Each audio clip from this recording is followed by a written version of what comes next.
کیا مولوی. مجھے یاد ہے ایک دفعہ میں موبائل کی شاپ پہ کھڑا ہوا تھا, میں یہ چیزوں کو بہت نوٹ کر رہا ہوتا ہوں, تو اس وقت میں بہت زیادہ آزاد گھومتا بھی تھا. اب تو گھومنا پھرنا مشکل ہو گیا, کہیں بھی جاؤ تو سیلفیوں کی ایک لائن لگی ہوئی ہوتی ہے, آدمی بہت ہی اس ٹینشن میں آ جاتا ہے.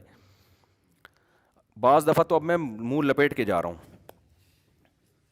ایک کیپ لی, کالا چشمہ لگایا, رومال لیا. اس میں یہ ڈر ہوتا ہے کوئی چور پکڑ کے سمجھ کے نہ کوٹ دے یار, کوئی بندہ چوری کر کے بھاگا ہے اور مجھے پکڑ لیا کہ بھائی یہی لگ رہا ہے, عجیب سا آدمی حلیہ تبدیل کر کے جا رہا ہے, تو ایک ٹینشن ہے بہرحال اچھی خاصی. لیکن یہ دل چاہتا ہے یار آدمی ایسے گھومے پھرے, کہیں گولے گنڈے کھائے بیٹھ کے, کہیں گول گپے کھائے, وہ اپنا مزہ ہے یار اس کا. ریڑھی سے چھولے کھانے کا اپنا مزہ ہے. وہ جو ریڑھی کی بریانی ہے نا دیگ والی, اس کا مزہ آپ کو ہوٹلوں میں نہیں آئے گا. مجھے یاد ہے ہم صدر میں ایک بھینس کی گوشت کی بریانی بناتا تھا, پلاؤ, ایسا مزہ آتا تھا کہ آپ کی سوچ ہوگی. ہم بیٹھ کے کھاتے تھے, اب نہیں کھا سکتے. عجیب ہی, جیسے چائے جو جتنا گندا ہوٹل ہوگا نا اس کی چائے اتنی مزے کی ہوگی. حقیقت بتا رہا ہوں میں آپ کو. کسی چرسیوں کے ہوٹل میں نا کہ چھپڑے میں چلے جاؤ, وہاں جتنا گندا بدبودار ہوٹل ہوگا چائے میں اس کا. میں بہت پریشان ہوتا تھا. ایک دن میں نے انٹرنیٹ پہ سرچ کیا, ایک آدمی نے مزیدار چائے بنانے کا طریقہ بتایا. اس میں اس نے یہ بات ذکر کی کہ چائے کا برتن فوراً دھوئے نہیں, اسی میں بار بار چائے بنائے, وہ پرانی والی پتی کا ٹیسٹ آتا ہے اس میں. میں نے کہا اچھا, یہ گندے ہوٹلوں میں چائے مزے کی اس لیے ہوتی ہے کہ برتن دھوتے نہیں ہے, 6 مہینے کی پتی ریپیٹ ہوتی ہے نا, وہ اس کا عرق نکلتا ہے اندر سے, یہ وجہ ہے. اسی طرح یہ جو راستے میں چھپڑے کے, میں بات بھول نہ جاؤں کہیں, راستے میں جو چھپڑے کے ہوٹل ہیں نا, آپ بڑے وی آئی پی ہوٹل میں کھائیں, ٹھیک ہے, صاف ستھرا سسٹم ہوتا ہے, یہ بھی یاد رکھو یہ صاف ستھرا آپ کے سامنے ہوتا ہے, یہ خوش فہمی ابتلا نہ ہو. کبھی ان کے کچن پہ چھاپا مار کے دیکھو, پتہ نہیں کیا ہوتا ہے. ہاں, یہ باپ کے سامنے وہ ایک 3 پیس سوٹ میں آئے گا اور یوں کر کے رکھ دے گا, اندر کیا ہو رہا ہے ہم اچھی امید ہی کرتے ہیں. لیکن سعودی عرب میں, یو اے ای وغیرہ میں تو بہت سخت پابندی ہے. وہاں کچن جو ہے پبلک کے سامنے ہونا چاہیے. کچن میں شیشے کی دیواریں ہوتی ہیں, لوگ دیکھ رہے ہوتے ہیں کچن کی حالت. بڑے صاف ستھرے کچن سعودی عرب میں اور یو اے ای میں ہوتے ہیں. وہاں تو آپ گارنٹی لے سکتے ہیں کہ بالکل صاف ستھرا, نیٹ کلین. ہمارے یہاں بڑے بڑے ہوٹلوں کا ہمیں نہیں پتا اندر کیا ہو رہا ہے. تو خیر, 1-2 ایسے ہوٹل ہیں کہ میں نام نہیں ان کا لوں گا, پھر لوگ پبلسٹی کے لیے آ جائیں گے ہمارے ہوٹل کا بھی نام لیں, تو جن کے بارے میں سنا ہے کہ وہ کچن بھی ان کا صاف ہوتا ہے. لیکن یہ جو چھپڑے کے ہوٹل ہیں نا بھائی, چاہیے گندے بندے ہی کیوں نہ ہو, کھانا دال چنے کی ان کی بڑی مزے کی ہوتی ہے. آپ کھا کے دیکھو, مزہ نہ آئے اپنے خرچے پہ کھاؤ, پیسے واپس اگر مزہ نہ آئے. اور ان کی چائے مزے کی ہوتی ہے. تو میں جب ٹریولنگ کرتا ہوں نا لانگ ڈرائیو پہ, تو میں اکثر کوشش کرتا ہوں کسی چھپڑے کے ہوٹل پہ, منجی پہ نہیں جس میں نیچے سے بھی ہوا لگتی ہے, ایسی منجی پہ بیٹھ کے آدمی کھانا کھائے. اس کا ایک فائدہ یہ ہوتا ہے نیچے سے بھی ہوا لگ رہی ہوتی ہے اس میں, حقیقت ہے نا.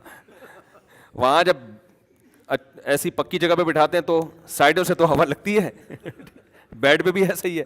تو خیر, تو کوئی گاؤں کا ماحول ہو, ایسے چھپڑا پڑا ہو نا, تو بکریاں وکریاں گھوم رہی ہوتی ہیں, کوئی کھیت ویت راستے میں, ان ہوٹلوں میں کھانے کا بھنڈی کھاؤ مزہ نہ آئے, ایسا ٹیسٹ آ رہا ہو. تو شاید اس کی وجہ یہ بھی ہے کہ وہ لکڑی کی آگ پہ پکاتے ہیں, تو لکڑی کی آگ کا اپنا ہی الگ ٹیسٹ ہوتا ہے. اور پھر وہ ان کی روٹی بھی بڑی زبردست ہوتی ہے. خیر, لوگ بھی بولیں گے یار پتہ نہیں کیا کس سے لے کے بیٹھا جاتا. بات کیا کر رہا تھا میں, بس یہ بات بیان ختم ہو رہا ہے. موبائل شاپ پہ کیوں گیا تھا میں؟ ہاں نہیں, یہ ہاں موبائل شاپ کی بات کر رہا تھا. مجھے یاد ہے کوئی بڑا کوئی تاجر تھا, موبائل کی بڑی دکان تھی. تو اب لوگ نا مذہب کا مذاق اڑانے لگے ہیں, یہاں تک نوبت پہنچ گئی ہے. تو اس سے کوئی موبائل کی کوئی خرید رہا تھا, تو تھا وہ لبرل سا لڑکا, داڑھی بھی نہیں تھی اس کی, کوئی ٹوپی شوپی بھی نہیں, ایسے جیسے عام طور پہ لڑکوں کا ڈریس ہوتا ہے. تو جب اس سے کوئی بات اس نے کی تو اس نے کہا بھائی یہ شریعت میں حرام ہے اس طرح سے پرچیزنگ کرنا. تو 2-3 لڑکوں نے کہا تو کب سے بڑا مولوی بن گیا ہے, یعنی طنز کیا, ابھی تو کب سے بڑا اللہ اللہ کی باتیں شروع کر دی ہیں, یعنی کیسی ہے, اس کو طنز کیا کہ ابھی تجھے کیا ہو گیا بھائی, سیدھا سیدھا جیسے ہم کہہ رہے ہیں ایسے کر. تو یہ چیز ہم اور بھی جگہ نوٹ کرتے ہیں کہ اگر کوئی عام آدمی کسی بھی معاملے میں مذہب کی بات کرتا ہے تو لوگ فوراً طنز شروع کر دیتے ہیں, ابے چھوڑ یار, کیا مذہب, کیا ملا ہے, کیا مولوی ہے, کیا کیسی باتیں کر رہا ہے. تو یہ خوب ذہن میں رکھو, جس نے پیدا کیا ہے نا اس کی نظر میں سب سے زیادہ ویلیو مذہب کی ہے. سب سے بڑی غفلت انسان سے یہ ہوتی ہے, وہ یہ سمجھتا ہے کہ مجھے کسی نے پیدا, یہ بھول جاتا ہے وہ کہا میں آٹومیٹیکلی ہوں, یہ نیچرل ہے, خود بخود ہی آ رہا ہوں, میں خود بخود ہی بڑا ہو گیا. ایسا نہیں ہے بھائی, یہ نیچرل, یہ نیچرل ہے تو نیچر بنائی اللہ نے ہے. بار بار قرآن کہہ رہا ہے, بار بار, کہ تمہیں بنایا ہے. اکفرت بالذی خلقک من تراب, جس نے مٹی کو مختلف پروسیس سے بنا کے تمہیں بنا دیا, اس کو کیسے بھول گئے ہو تم, کیسے بھول گئے. اور قرآن کہہ رہا ہے جب میں ان کو عذاب میں ڈالوں گا نا, جو اپنی تجارتوں میں مست ہو گئے, حلال حرام کی, تاجر آج حلال حرام کی فکر کرتا ہی نہیں ہے. آپ اس سے جائز ناجائز کی بحث شروع کرتے ہیں, اس کی پیشانی پہ لکیریں آنا شروع ہیں. کیا یار, بین الاقوامی لاس کو تو دیکھتے ہیں, بین الاقوامی لاس کو تو دیکھتے ہیں, ملکی قوانین کو بھی دیکھتے ہیں, مذہبی قوانین کو لفٹ کرانے کے لیے تیار نہیں. یہ سمجھتے ہیں مولویوں کا کام ہے, یہ مولویوں کا شعبہ ہے.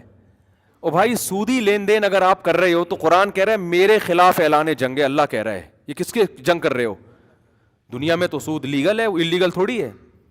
دنیا میں سود لیگل ہے, لیکن اللہ کیا کہہ رہا ہے؟ فَأْذَنُوا بِحَرْبٍ مِّنَ اللَّهِ وَرَسُولِهِ. آپ نے کوئی چیز قسطوں پہ بیچی, آپ نے ایگریمنٹ یہ کیا کہ اگر ٹائم پہ پیمنٹ نہیں کی تو اس کی قیمت بڑھا دوں گا میں. یہ خالص سود ہے یا نہیں ہے؟ دنیا میں لیگل ہے یہ, لیکن اللہ کیا کہہ رہا ہے؟ میرے خلاف اعلان جنگ. اتنا غضب اللہ کو.